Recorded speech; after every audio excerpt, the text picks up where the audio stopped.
매주 화요일은 격주로 부동산 소식 전해드리고 있습니다. 오늘도 부동산 전문가 김지훈 소장님 연결해서 말씀 나눠보도록 하죠. 연결돼 있습니다. 소장님 네, 안녕하십니까? 네, 부동산 전문가 김지훈 소장입니다. 반갑습니다. 최근 들어 2030 세대인 이 청년층의 이 주택 매수세가 급격하게 낮아지고 있다고 하는데요. 자, 한때는 영끌족이라는 명칭까지 생기며 많은 2030 세대가 내 집 마련 열풍에 동참을 했었습니다. 자, 2024년 현재 상황이 어떤지 좀 자세하게 살펴보도록 하죠. 네, 최근에 한 온라인 커뮤니티에서 귀신 나오는 집을 무조건 사야 하는 이유라는 제목의 글이 올라왔었습니다. 이 글이 2030 세대에게 많은 공감을 받았는데요. 저렴한 가격에 집을 마련한 후 귀신을 달래는 제사상을 차려주는 게 고금리의 대출 이자를 갚는 것보다 낫다는 것입니다. 저금리 당시 부동산 열풍에 휩쓸리게 된 젊은 영끌족이 고금리로 상황이 바뀌자 가능한 집은 저렴하게 구하고 하자를 감내하는 편이 낫다는 웃지만 슬픈 풍자로 해석됩니다. 반응 중 하나로 전세 사기가 많은 상황에서 매물의 하자를 솔직하게 사정고지 않은 임대인은 믿고 계약할 만하다는 의견도 있었습니다. 17일 주택업계에 따르면 부동산 경기가 좋은 시기에 매매 시장을 주도했던 2030 세대의 아파트 매수세가 급격하게 위축되고 있다고 전해졌습니다. 지난해 11월 기준 전국의 아파트 매매 거래량은 총 3만 2,800여 건이며 그중 20대 이하 및 30대 매매 거래는 총 9,700여 건으로 전체의 29.7%를 차지했습니다. 이는 지난해 10월 29.4%에 이어서 연중 최저 수준의 수치입니다.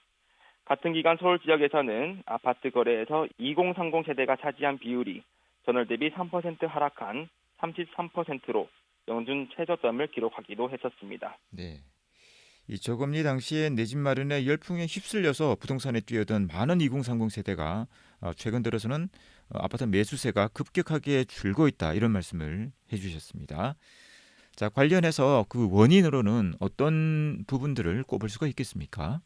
네, 금리가 지금처럼 높지 않았던 2020년 하반기만 해도 2030 세대의 서울 아파트 매수 비율은 41.7%까지 급증했었습니다.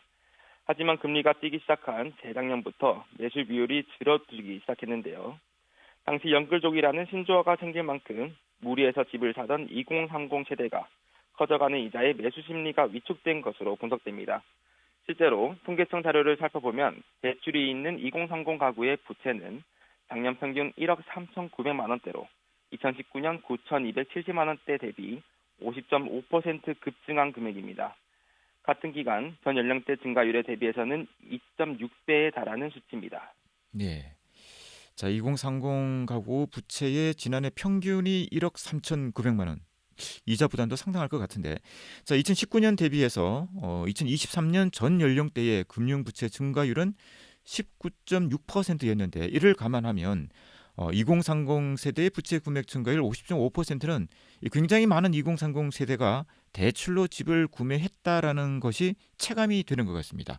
자, 이 고금리 상태에서 여전히 내려가고 있지 않기 때문에 현 시점의 상황도 좋지 않을 것으로 보여지는데 어떻습니까? 네, 또한 영끌족의 고통은 오르는 금리에서 멈추지 않았습니다. 바로 거래 가격 추이를 통해서도 또 다른 고충이 생겼는데요. 국토교통부 실거래가 시스템에 신고된 전국 아파트의 실거래가 분석한 결과 지난해 4분기의 아파트 가격이 3분기보다 낮은 경우는 전체의 49.6%를 차지했습니다.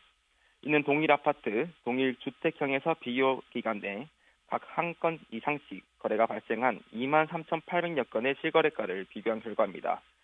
2023년 초 규제 지역 해제, 특례 보금자리론 공급 등으로 많은 정부의 노력으로 9개월 연속 전국 아파트 가격이 상승하기는 했지만 특례 보금자리론 일반형 대출 준원과 고금리 장기화 등으로 10월 이후 상황은 많이 바뀌었습니다.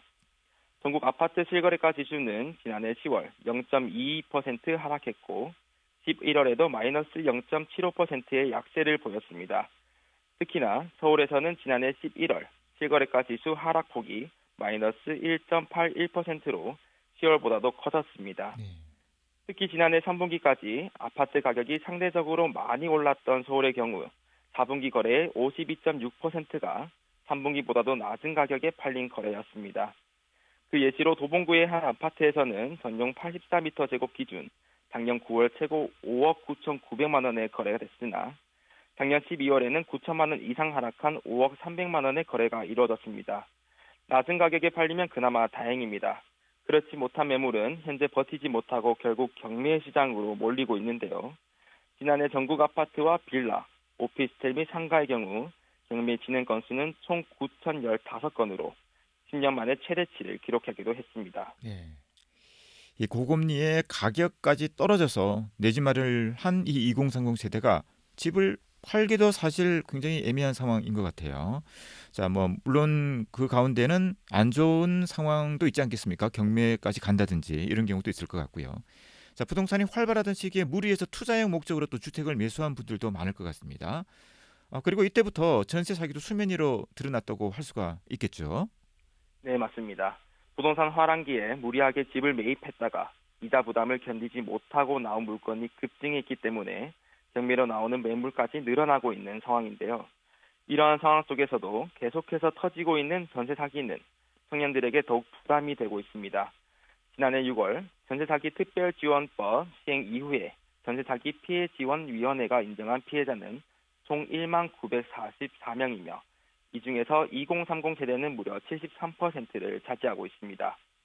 부동산 시장의 경기가 좋았을 시기에 집값이 고공행진을 하며 무자본으로 투자용 주택을 매수한 것이 독이 된 사례입니다. 전문가들은 당분간 집값 약세가 지속될 것으로 예상하고 있으며 작년 9월 반짝으로 고점을 기록한 뒤 올해 1분기까지는 약세장이 이어질 것 같습니다. 이번 달 말부터 특례보금자리론 6억 원 이하 우대형 대출도 중단되는 만큼 당분간 거래 위축 분위기도 불가피할 것 같습니다. 현재로서는 무리한 매수보다는 대출금리, 한도, 가격 등 모든 상황을 분석하고 선택할 수 있는 현명함이 무엇보다 필요한 시기라고 말씀드리고 싶습니다. 네, 오늘도 유익한 정보 잘 들었습니다. 고맙습니다. 네, 감사합니다. 지금까지 부동산 전문가 김지훈 소장이었습니다.